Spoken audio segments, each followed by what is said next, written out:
Japan's cabinet has approved a huge $122 billion, £92 billion, stimulus package to combat stalling growth and ensure against global trade tensions. The government expects the 13.2 trillion yen package to push up growth by 1.4% by the end of the 2021 fiscal year.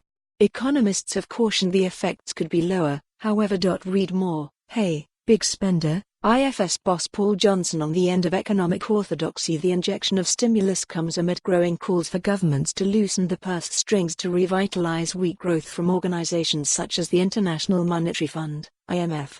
Central bankers have also called for backup, with ultra-loose monetary policy increasingly unable to boost inflation. Japan's interest rate is currently -0.1%, while third-quarter economic growth was just 0.2%. Japan plans to spend the money over 15 months on repairing typhoon damage and upgrading its physical and digital infrastructure.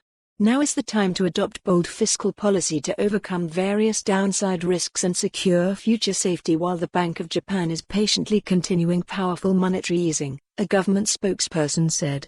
The current situation calls for all possible steps to prevent overseas risks from curbing not only exports but also capital spending and private consumption.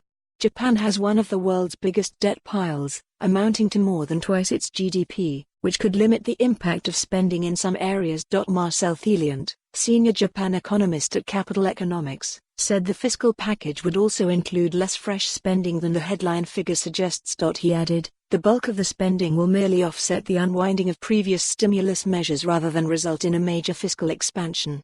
Read more. Donald Trump defends China trade war but says a deal close nonetheless. He said, the measures will reduce the pressure on the Bank of Japan to ease policy, and we reiterate our long-held view that the bank will keep interest rates unchanged.